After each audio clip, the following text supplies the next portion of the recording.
Bonjour, c'est Margot. Nous sommes aujourd'hui le samedi 5 novembre 2022. Voilà, bon, je fais un petit peu de ménage sur mon plan de travail. Alors, on va tout de suite regarder les deux sujets. On va regarder les élections de midterm, les midterms américains. Alors, vous savez que bon, faut évidemment être très très prudente avec les élections désormais parce que on est souvent induite en erreur, nous les voyants, avec des problèmes de fraude qui sont comment dire, qui deviennent récurrents depuis quelque temps. Ceci étant, on va quand même essayer de faire un pronostic sur ces élections de mi-mandat. Alors, vous savez que ça correspond en gros aux élections législatives chez nous, c'est-à-dire qu'il y a deux chambres, il y a la Chambre des représentants et le Sénat. Donc on renouvelle alors la Chambre de représentants, c'est dans sa totalité, et les sénateurs, c'est un tiers. Vous voyez, donc c'est un peu complexe. Dans les deux cas, le président sortant reste en place pour les 2 années qu'il lui reste à faire. Mais s'il perd ces élections, les midterms, les élections de mi-mandat, ça devient très très compliqué pour lui. Il ne peut plus rien faire, basiquement, parce que notamment la Chambre des représentants, elle contrôle les dépenses financières. Donc évidemment, c'est sûr que si il y a des opérations qui sont vraiment onéreuses, du style une guerre, vous voyez ce que je veux dire, la Chambre des représentants aura son veto, son mot à dire, son veto à apposer. Alors voilà, donc ça c'est la première chose. Ensuite, on va regarder, toujours, alors là c'est spécial États-Unis aujourd'hui, on va regarder le rachat de Twitter par Elon Musk. Vous savez que bon, Twitter, c'est un réseau social qui est très très utilisé. Et Elon Musk est un milliardaire qui a donc racheté pour 44 milliards de dollars ce réseau social. Ce qui a évidemment contrarié énormément les gens,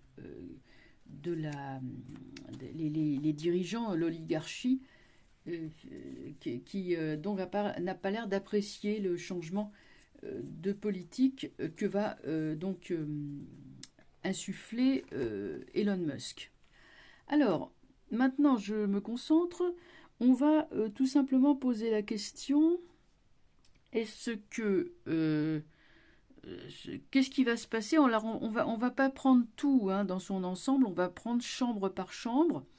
Alors, je précise, pourquoi je fais sur les États-Unis? Parce que nous sommes maintenant tous interconnectés, les pays, et bon, quand il pleut aux États-Unis, il faut sortir le parapluie ici, en France et en Europe.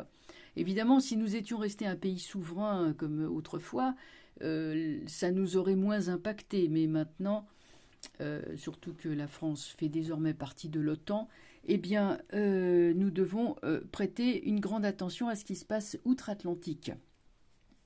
Donc, on va commencer par est-ce que les républicains, puisque c'est d'eux dont il s'agit, est-ce que les républicains vont remporter la chambre des représentants? Alors, on va regarder ça. Voilà, on regarde. On va regarder. Alors, c'est toujours pareil, c'est toujours dans l'hypothèse où il n'y aura pas de truanderie, de triche, etc. Alors, là, le chariot nous parle d'une victoire. Arkansas, non. Là, il y a un vieillard qui marche difficilement, qui est tout courbé, qui est obligé de s'appuyer sur un bâton, enfin, qui est un peu décrépit. Bon. Oh là, il y a 2 vieillards. C'est marrant, ça. Oh là, il y a Maison Dieu. Ça va être chaud. Alors, moi, je dirais plutôt oui, que ça va être l'objet, en tout cas, d'un combat ardent. Il est question il est question d'un homme très âgé. Alors, je ne sais pas si lui, il est là ou là, parce qu'en fait, là, ça représente deux vieillards. Sauf qu'il y en a un, lui, celui-là, il enquête. C'est pas simplement qu'il y a, enfin, c'est pas simplement. Lui, ce vieillard-là, il se tient droit, donc il a toute sa tête et il est en possession de ses moyens physiques. Celui-là, c'est un peu comme un robot. Il a pu vraiment, il n'a pas l'air de penser beaucoup. Il est tout courbé, il s'appuie. Bon, il est le maître du monde, si l'on peut dire, parce que c'est vrai que c'est évidemment un poste très puissant, hein. Le président des États-Unis est un des hommes les plus puissants de la Terre, c'est connu. Moi, je pense à une enquête qui se fait de la part de personnes, je dirais, de personnes pas âgées, mais enfin de personnes d'expérience, des juges ou vous voyez, des officiels sur les agissements de cet homme qui est effectivement décrépit, courbé et tout ce qu'on voudra, mais il n'est pas tout seul, cet homme-là. En tout cas, lui, il enquête. Et ça pourrait très bien être en relation, donc, Chariot nous parle de Victoire, ça c'est les détails. Il y a une enquête qui a lieu sur cet homme. Et le résultat, c'est l'effondrement du système, on peut supposer, de cet homme. Et justement, il y a l'affaire en cours du fils de Biden, Hunter. Hunter Biden a des choses très intéressantes sur le disque dur de son ordinateur, des secrets d'État. Et les secrets d'État, apparemment, vont entraîner, en tout cas, ça va faire des sacrés remous, hein. Et les remous, je peux supposer que les républicains vont remporter la mise, et que non seulement ils vont remporter la mise, mais que, justement, la Chambre des représentants va enquêter sur lui, parce que le chariot regarde dans sa direction. Il regarde vers le passé. Donc c'est déjà un homme du passé, hein. Le passé, c'est la gauche. C'est déjà un homme du passé. Eux viennent du futur, donc c'est les nouveaux arrivants. Et ils sont en contre, vous voyez, regardez la direction des regards, ils sont en contre. Et il y a la Maison Dieu qui fait tomber. La Maison Dieu fait toujours tomber des gens qui ont fait des erreurs. Alors je parle sur le plan symbolique, hein, puisque c'est toujours l'histoire de la tour de Babel. La tour de Babel, on a voulu défier Dieu en disant, bah oui, moi avec la tour, j'ai plus besoin de lui, je suis aussi puissant que lui, et Dieu il s'est vengé et il a fait tomber la tour. C'est ça l'histoire. Alors, on va regarder.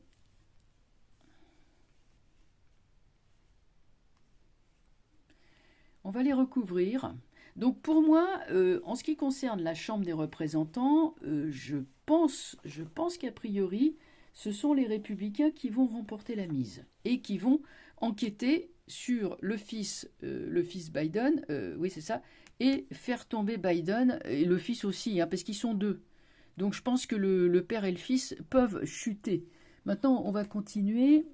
On recouvre une fois, parce que bon, c'est pas besoin de faire tout le jeu non plus, mais on regarde, qu'est-ce que c'est? Ouais, soleil. Soleil, il y a vraiment la volonté de mise en lumière. Bon, ça me fait penser à l'esprit américain, hein. Le soleil, voilà, c'est l'esprit américain, c'est-à-dire, vous savez, on ne cache rien, on est transparent, enfin c'est un peu cette idée, hein, aux origines. Il y avait une volonté de dire, voilà, nous sommes tous citoyens libres et égaux d'un grand pays, hein, et ça se retrouve dans le soleil. Chariot soleil, pour moi, c'est une formation qui a pour ambition d'apporter la lumière, qui est solaire en quelque sorte, hein, qui ne veut pas justement qui ne veut pas de choses cachées dans l'ombre. Donc on pourrait supposer que c'est le credo des républicains. Alors, sur Arcane sans nom, il y a force. Bon, ces deux cartes étant antinomiques, il y a bel et bien des casseroles, enfin des actions qui sont lancées contre ce personnage vieux, décrépit et tout maladif.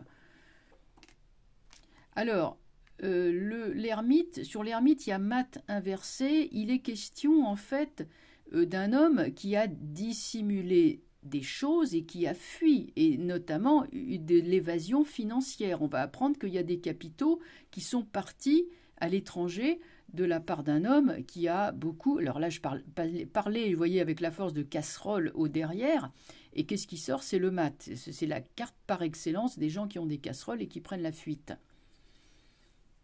ou qui ont pris la fuite. Sur Maison-Dieu, donc la chute, nous avons Tempérance qui nous parle d'un renouveau. Donc renouveau, pour moi l'affaire est claire. D'après le jeu, la Chambre des représentants va sans doute changer, s'il n'y a pas entre-temps évidemment de la magouille, mais c'est vraisemblablement un changement qui s'amorce et ça ne sera pas du tout confortable pour le président sortant qui, pendant les 2 années qui lui restent, va se voir empêché par la Chambre des représentants. Alors maintenant, on va regarder le Sénat. Le Sénat, c'est plus minoritaire puisque ce n'est que le tiers qui va être remis en question. Hein. Seul le tiers est renouvelable. Voyons si, là c'est incertain, voyons si les républicains vont remporter donc également le Grand Chelem.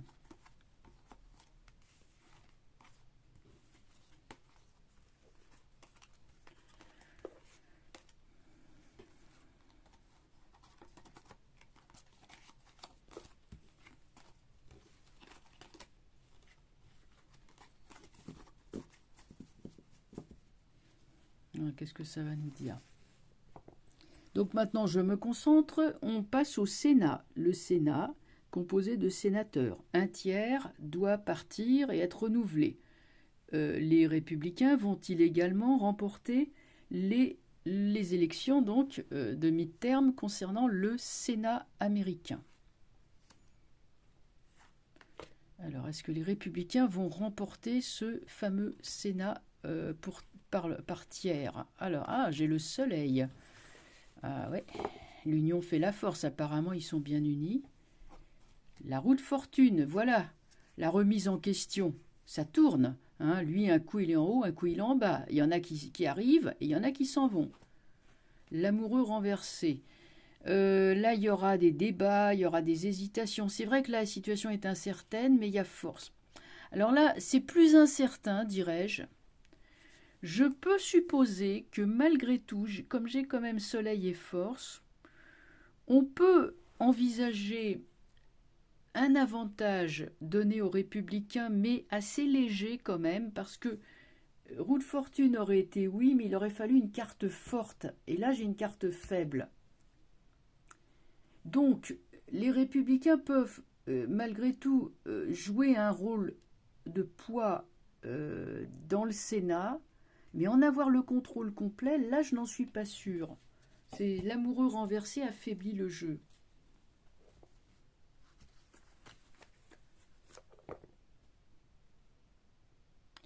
Alors, qu'est-ce que j'ai sur l'amoureux renversé? J'ai ermite, ce coup-ci renversé.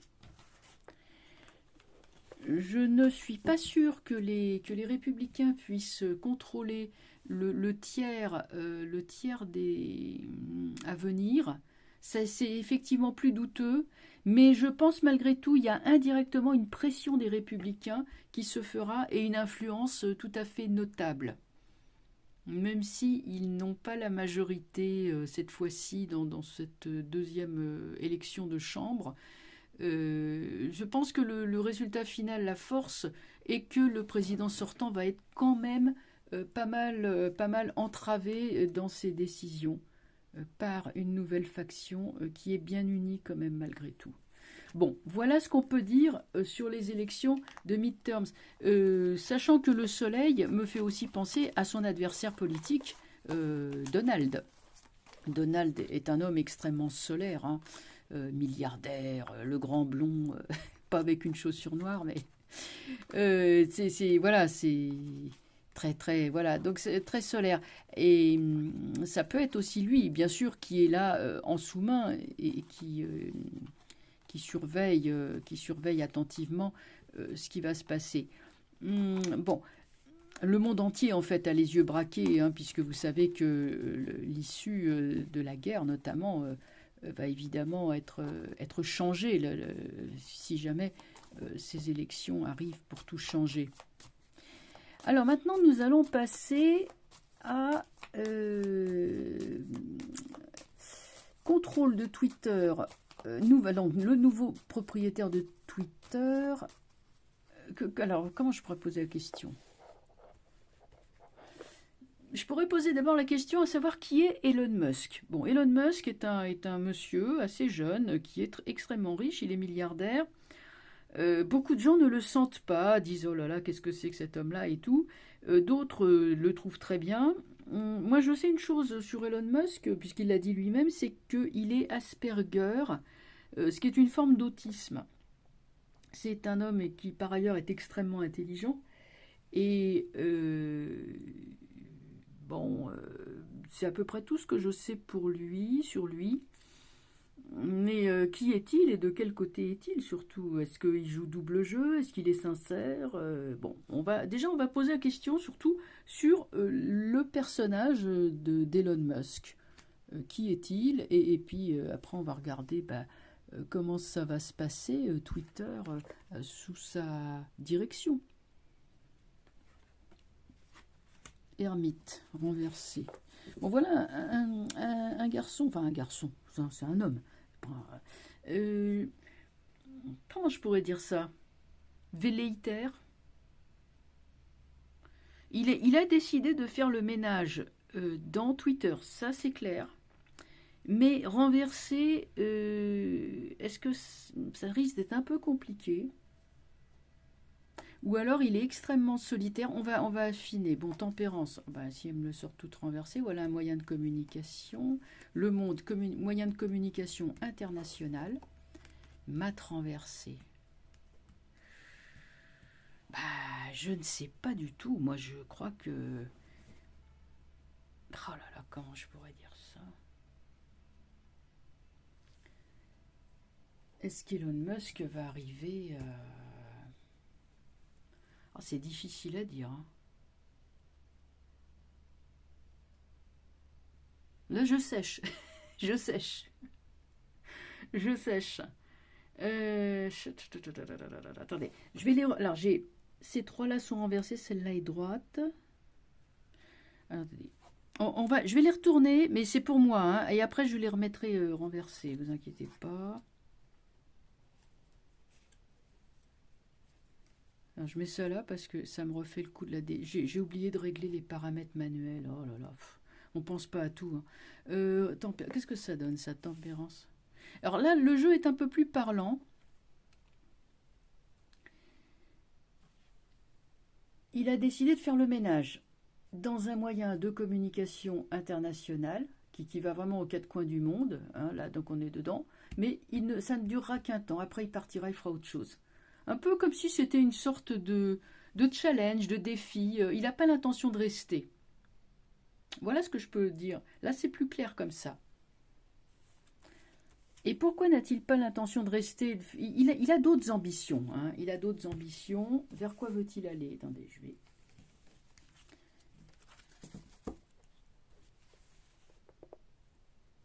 Vers quoi veut-il aller? Vers le pendu. Ah, le pendu, c'est drôle, ça. Je ne sais pas si Elon Musk va vraiment réussir son pari. Alors, attendez. Donc, je le remets renversé. Je ne sais pas si l'aventure Twitter va durer aussi longtemps que ça. C'est pour un homme, un milliardaire, hein, un homme puissant, qui contrôle un moyen de communication aussi gros, aussi important que Twitter, ça me paraît un peu léger. J'ai plutôt l'impression d'une sorte de touche-à-tout de génie. Parce que bon, il y a du génie chez ce type, c'est indéniable. mais le fait de sa surdouance et de son état, enfin bon, qu'il a dit, il était Asperger, c'est pas un homme qui crée les choses comme ça pour durer. Il aime il aime l'excitation, l'adrénaline que ça procure. Je sais que oui, voilà, il a fait fortune avec le Bitcoin. Il a acheté des Bitcoins, etc. Donc, il aime constamment surfer à la crête des vagues et c'est l'excitation. Hein, il faut que ça aille très, très, très vite. Et je pense il a racheté Twitter un peu comme un terrain d'expérience. Il aime bien se mettre en porte-à-faux, donc oui, on peut bénéficier de Twitter, d'une plus grande liberté d'expression sur Twitter, parce que brimer les gens dans sa liberté d'expression, c'est pas son truc. Ça, il s'en fout. Franchement, il s'en fout. Il est sur autre chose. Lui, il est sur l'excitation. Après, attention, j'ai quand même le pendu, donc je ne sais pas comment va être géré Twitter. Mais lui, Elon, il fait ça un peu. Lui, pour moi, il prend la vie comme un jeu. Ça, c'est fait partie des gens comme lui. La vie est comme un jeu, c'est ça. Racheter Twitter et fait partie du jeu. Et après, il fera autre chose. Peut-être qu'il revendra, il fera autre chose. Mais il s'occupera d'autre chose. C'est pas un homme de gestion et de dossier, pas du tout. Pas du tout. Il le confiera à, je sais pas, à un vice-président de sa société, mais lui, il partira pour autre chose. Mais il peut tout à fait, enfin, c'est coté en bourse, je crois, j'en sais rien. Il peut tout à fait racheter pour revendre derrière.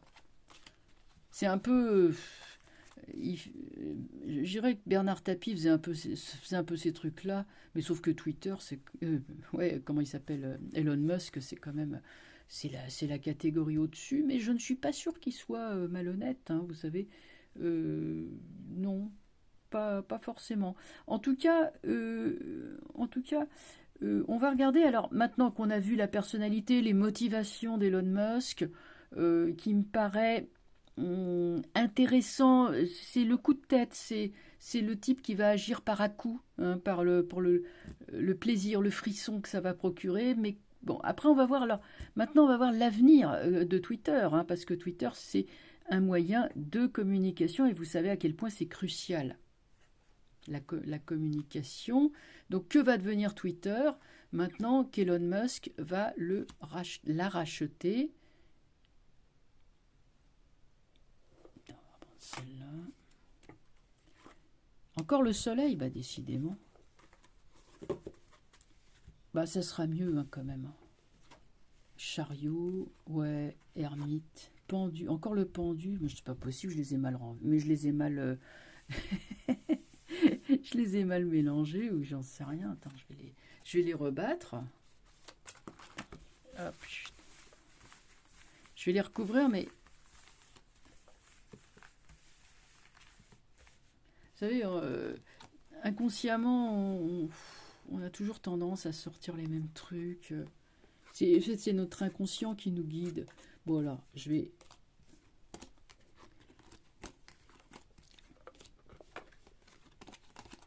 Vous voyez, comme je suis une incrédule.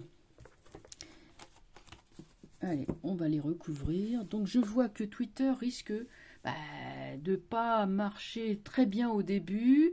Voilà, très volontariste, mais des soucis, des ennuis. Et est-ce qu'ils vont même pas faire faillite, carrément? Mais je crois qu'ils étaient en mauvaise posture, hein. Elon Musk peut se désintéresser en fait de Twitter. Alors on continue. Qu'est-ce que j'ai? Tempérance, encore le moyen de communication. Mais décidément, c'est toujours là. Pourtant, je les ai mélangés ce coup-ci. Là, vraiment. Alors, le monde, moyen de communication international. Ouais, mais force, il n'y a pas le contrôle. Hein. Force mat. Bon, Twitter durera ce que durera les roses, hein, sous Elon Musk. Hein. Et ça va être lié à sa personnalité, c'est-à-dire que lui va faire autre chose, et alors là, moi je pense que Twitter va s'effondrer. Hein. Et c'est vrai que ça me revient, j'avais lu que Twitter était pas en si bonne posture que ça, et qu'apparemment c'est un peu une opération sauvetage qu'il a fait, mais bon, sans doute des problèmes internes, aussi des pressions externes, des pressions extérieures, mais lui va laisser tomber et partir, faire autre chose. Voilà. Bon, écoutez, on va arrêter là. Je vous souhaite donc un excellent week-end. Et bah, n'oublions pas que, hein, comme je vous ai dit, hein, ce qui se passe aux États-Unis, évidemment, nous concerne, nous, Français. Et je vous donne rendez-vous le plus vite possible pour de nouvelles vidéos. À bientôt. Au revoir.